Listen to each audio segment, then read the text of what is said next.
Good morning student, myself Mrs. Neeta Balwani from St. Joseph Public School Talk, and students still we were trying to understand that what is equality, है ना, कि basically जो equality होती क्या है. And now in this lecture we will try to understand that what is equality in Indian democracy, कि जो Indian democracy होती है उसमें what is the role of equality, उसमें इक्वालिटी क्या होती है या क्या रोल होता है इक्वालिटी का, why it is important. So let's start it. First of all please open your books, open page number 9 and come to the last topic of this page, that is equality in Indian democracy. तो देखिए the Indian constitution. Now constitution, you all know constitution is a written document which lays every rule, regulation and guidelines for the country. तो the Indian Constitution recognize every person as equal. देखिए जो Indian constitution है उसके अंदर every person, each and every person of the country is recognized equal. उन सभी को क्या माना गया है? इक्वल माना गया है, बराबर माना गया है. ठीक है, अब कैसे बराबर माना गया है? This means that every individual in the country including male and female persons from all caste, religions, tribes, educational and economic backgrounds are recognized as equal. इसका मतलब क्या है? That each and every individual, that each and every person, ठीक है, जो भी हमारी country का each and every person है, including male and females both, ठीक है, male and female both, persons from all caste, उनकी कोई वो किसी भी कास्ट से बिलोंग करते हो, रिलीजन से बिलोंग करते हो, ट्राइब्स का मतलब जो जातियाँ जनजातियाँ होती है, शेड्यूल्ड ट्राइब्स एंड, है ना, तो उनका एजुकेशनल इकोनॉमिक बैकग्राउंड कैसा भी हो, they all are equal in the constitution, in the Indian constitution और in the Indian democracy. This is not to say that inequality ceases to exist. मतलब Indian constitution में तो it is said that all are equal, but इसका मतलब ये नहीं है कि जो ये इनइक्वालिटी है वो एग्जिट ही नहीं होती, हमें दिखती नहीं है. जैसा कि हमने स्टार्टिंग में पढ़ा था in the case of Kanta, that she was feeling, है ना, अनइक्वालिटी, वो फील कर रही थी. तो डेफिनेटली ये एग्जिट होती है, but at least in democratic India the principle of the equality of all persons is recognized. लेकिन क्या है कि at least in a democratic country, है ना, लेकिन कम से कम जो हमारा जो डेमोक्रेटिक इंडिया है, हमारी जो डेमोक्रेटिक कंट्री है, उसमें जो इक्वालिटी का जो प्रिंसिपल रखा गया, मतलब जो इक्वालिटी को इतनी इंपॉर्टेंस दी गई है और जो हमें राइट भी दिया गया है, वो क्या है, उसमें कम से कम ऑल पर्सन इज रिकग्नाइज, मतलब कम से कम उसमें जितने भी लोग हैं उनको रिकग्नाइज किया गया है, उनको इम्पोर्टेंस दी गई है. ठीक है, उनके जो भी जितने भी उनके जो अधिकार हैं, आप कह सकते हो, जितने भी उनके राइट्स हैं, उनको क्या किया गया, उनको प्रिजर्व किया गया, उनको सेव करा गया है. ठीक है, now while earlier no law exist to protect people from discrimination and ill treatment. मतलब ये कह रहे हैं कि लेकिन पहले जो था देयर वाज नो लॉ, कोई भी लॉ नहीं था which exist to protect people from discrimination and ill treatment. मतलब लोगों के साथ में अगर डिस्क्रिमिनेशन किया जाता था या उनके साथ में इल ट्रीट किया जाता था, तो there was not any law, तो कोई लॉ नहीं बनाया गया था. ठीक है, now there are several that work to see that people are treated with dignity and as equals. लेकिन आज जो है बहुत सारे लॉज बनाए गए हैं, बहुत सारे ऐसे प्रोविजंस हैं, बहुत सारे ऐसे लॉज हैं जो ये देखते हैं कि ऑल जो पीपल है they should treat with dignity. उनके साथ में डिग्निटी मीन्स सेल्फ रिस्पेक्ट, है ना, उनके साथ में सेल्फ रिस्पेक्ट के साथ पेश आना चाहिए, या उनके साथ में इल ट्रीटमेंट नहीं करना चाहिए, या सबको जो है क्या मानना चाहिए, इक्वल मानना चाहिए. तो ओवरऑल कहने का मतलब ये है कि today there are lot of laws, बहुत सारे लॉज हैं जिनसे ये जो इनइक्वालिटी जो है, उसकी जो कंडीशन है, उसकी जो सिचुएशन है, उससे हम क्या कर सकते हैं, बच सकते हैं, या उनसे हम हमारी जो इक्वालिटी है उसको हम क्या कर सकते हैं, सेव कर सकते हैं. ठीक है, अब देखिए दिस रिकग्निशन ऑफ इक्वालिटी, मतलब ये जो इक्वालिटी है include some of the following provisions. उसमें बहुत सारे ऐसे प्रोविजंस हैं, बहुत सारे प्रावधान कह सकते हो, बहुत सारे ऐसे सेक्शन है. कहाँ पे? इन द कॉन्स्टिट्यूशन ठीक है। अब सबसे पहला जो है वो क्या है, फर्स्ट, ये बहुत इंपॉर्टेंट है कि क्या क्या प्रोविजंस बनाए गए हैं हमारे कॉन्स्टिट्यूशन में इस इक्वालिटी के लिए। ठीक है, देखिए that every person is equal before the law. ये मैंने पहले भी बताया था that every person is equal before the law, कि जो लॉ है, लॉ मतलब जो हमारा कानून है, उसके सामने एवरी पर्सन इज इक्वल, सब लोग बराबर है। कैसे? That this means that every person from the president of the country to कांता, मतलब हमारा जो देश का, हमारी कंट्री का जो प्रेसिडेंट है, वहाँ से लेकर जो कांता जैसे जो डोमेस्टिक वर्कर्स होते हैं, ठीक है, has to obey the same laws. जो रूल्स रेगुलेशंस या जो लॉज है, जो कानून है, वो सबके लिए क्या है, सेम है। ठीक है, ऐसा नहीं है कि there are the different rules for the president, there are different rules for the rich people and then there are the different laws for the poor people. No, the laws are same for each and every person, whether he is the president of our country, whether he is the prime minister of our country, or whether he is the local people or the poor people of our country. For each and every person they have to obey, they have to follow the same laws. So that's why the law, that's why every person is equal before the law. अब second क्या point है इसमें? Second, no person can be discriminated against on the basis of their religion, race, caste, place of birth or whether they are female or male. ये हम बहुत बार पढ़ चुके हैं कि no person can be discriminated, कि किसी भी पर्सन के साथ आप डिस्क्रिमिनेट नहीं कर सकते, मतलब आप उनके साथ कोई भी इनइक्वालिटी या उनके साथ भेदभाव नहीं कर सकते। किस बेसिस पे नहीं कर सकते? On the basis of their religion, race, caste, place of birth, और दे आर मेल और फीमेल। तो इन सब बेसिस पे we can not discriminate any person. ठीक है, अब थर्ड क्या है इसमें इंपॉर्टेंट? तो देखिए, the third is every person has access to all public places including playgrounds, hotels, shops and markets. मतलब एवरी पर्सन, हर पर्सन के पास ये राइट है दैट दे कैन एक्सेस का मतलब यूज, ठीक है, that they can use all public places, कि जो भी पब्लिक प्लेसेस है, पब्लिक प्लेसेस क्या होते हैं? Which are made by the government. जो गवर्नमेंट जो चीज़ बनाती है, गवर्नमेंट जो चीज़ कंस्ट्रक्ट करती है, they are called public places.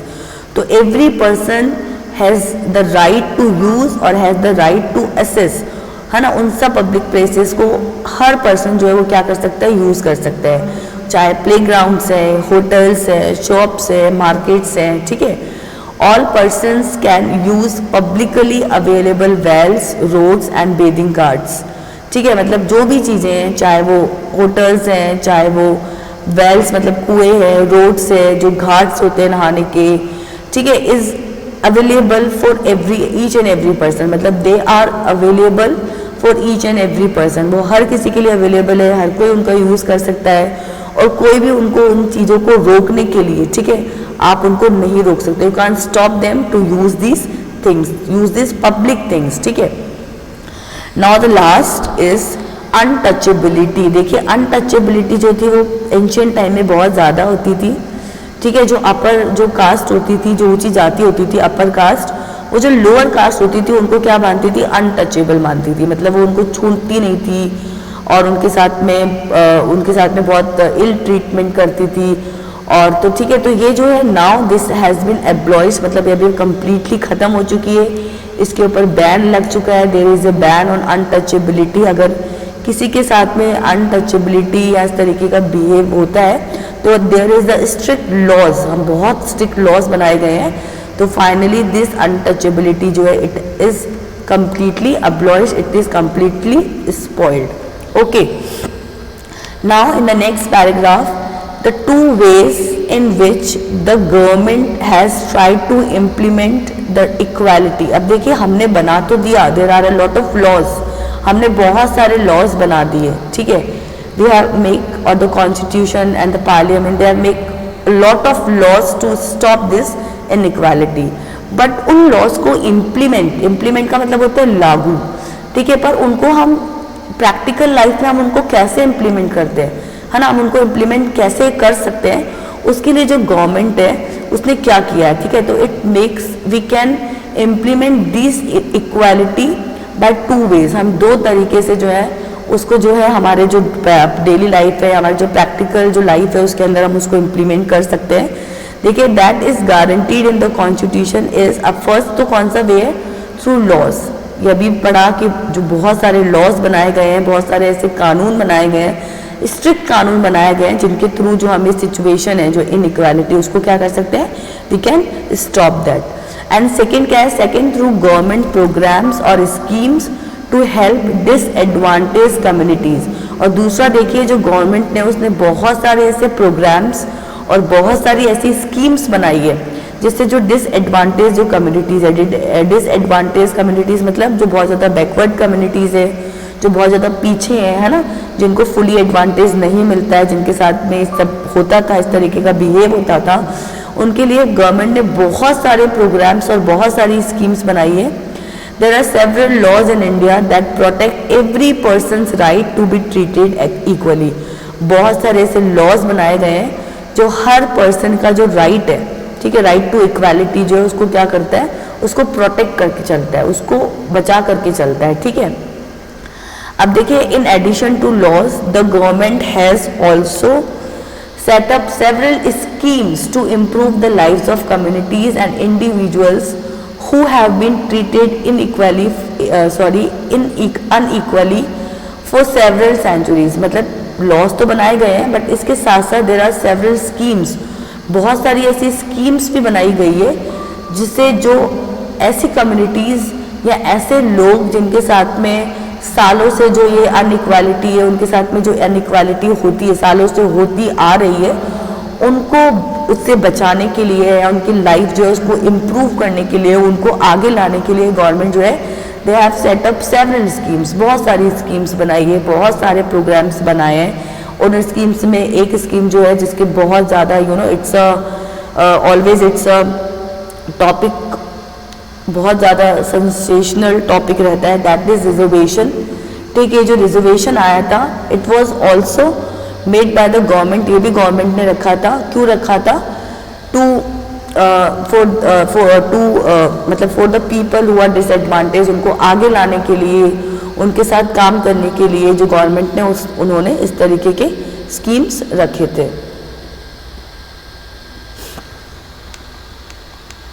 Yes. Now these schemes are to ensure greater opportunities for people who have not this in the past.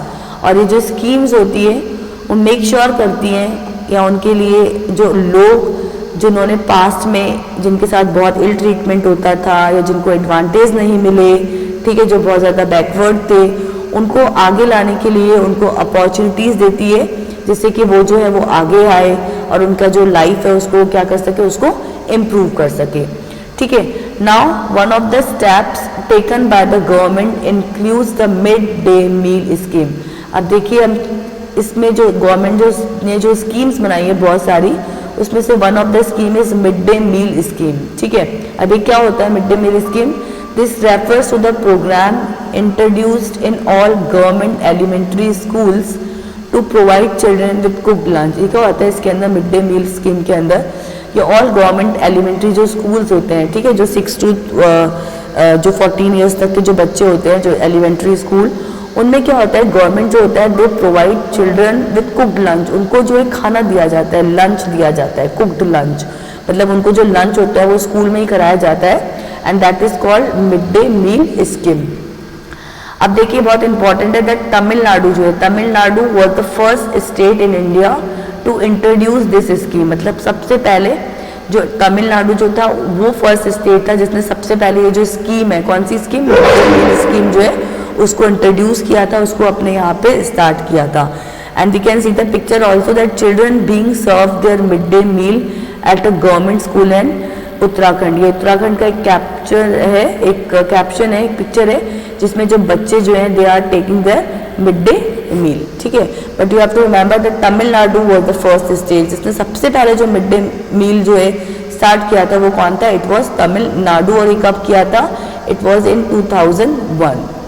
अब देखिए the Supreme Court asks all state governments to begin this programme in their schools within 6 month. और उसके बाद में जो supreme court है, जो higher जो कोर्ट है हमारी कंट्री का, उसने then it said all the state governments ने, सारी गवर्नमेंट्स को कहा था that they should also begin this program, कि उनको भी ये जो प्रोग्राम है, कौन सा प्रोग्राम जो है, ये जो मिड डे मील प्रोग्राम है वो स्टार्ट करना है। और उनको जो टाइम दिया गया था, इट वॉज गिवन 6 मंथ, कि उनको भी 6 महीने के अंदर अंदर ये जो मिड डे मील स्कीम है ये अपने स्टेट्स के अंदर स्टार्ट करना है। अब देखिए, this program had many positive effects. ये जो प्रोग्राम स्टार्ट हुआ था, ये जो मिड डे मील स्टार्ट हुआ था, उसके बहुत सारे पॉजिटिव इफेक्ट्स थे। These include the fact that more poor children have begun enrolling and regularly attending school। सबसे बड़ा जो एडवांटेज था या सबसे बड़ा जो पॉजिटिव इफेक्ट था वही था कि ये जो मिड डे मील जब स्टार्ट हुआ, ठीक है, तब से ज़्यादा, है ना, मोर, कि ज़्यादा से ज़्यादा जो पुअर चिल्ड्रन थे, जो गरीब बच्चे थे, वो क्या करने लगे, उन्होंने अपना एनरोल कराना, मतलब अपना एडमिशन कराना, और जो है रेगुलरली जो है वो क्या करने लगे, स्कूल अटेंड करने लगे। मतलब वो ज़्यादा से ज़्यादा एडमिशन कराने लगे, वो ज़्यादा से ज़्यादा स्कूल आने लगे, उनकी अटेंडेंस बढ़ने लगी, ठीक है। तो दिस वॉज द फर्स्ट, और you can say this was the most effective advantage, most effective effect to start this mid day meal. Now teachers reported that earlier children would often go home for lunch and then not return to school, but now with the midday meal begin provided in school, their attendance has improved। और पहले बच्चे जो teachers थे, they complained और they report कि क्या होता था पहले, जब बच्चे जो थे, जब वो खाना खाने के लिए लंच टाइम जो होता है उसके लिए जब वो घर जाते थे, तो then they did not return to school, तो वो वापस स्कूल नहीं आते थे। But now with the start of this mid day meal क्या हो रहा है कि बच्चे जो हैं वो अपनी अटेंडेंस बढ़ा रहे हैं, मतलब they are regularly they are coming to school, तो उनकी जो अटेंडेंस है वो क्या हो रही है, बढ़ रही है। क्यों बढ़ रही है? क्योंकि अब जो मिड डे मील होता है, मतलब लंच करने के लिए उन्हें घर नहीं जाना पड़ता था, क्योंकि जो लंच होता था या जो मिड डे मील होता था वो उनको स्कूल में सर्व करा जाता था। तो दैट्स वाई जो अटेंडेंस था इट वॉज इम्प्रूविंग, वो क्या हो रही थी, इम्प्रूव हो रही थी। Their mothers who earlier had to interrupt their work to feed their children at homes during the day now no longer need to do so। और जो मदर्स होती थी जिनको अपना काम छोड़ना पड़ता था, क्यों छोड़ना पड़ता था, to feed their children, क्योंकि जब बच्चे घर जाते थे तो उनको खाना देने के लिए, है ना, तो जो मदर्स होती थी उनको क्या करना पड़ता था, they have to leave their work, उनको अपना काम छोड़ना पड़ता था। But now no longer need to do so, लेकिन अब ऐसा करने की कोई ज़रूरत नहीं थी। वाई? बिकॉज जो लंच था, जो मिड डे मील था, it was served in the school.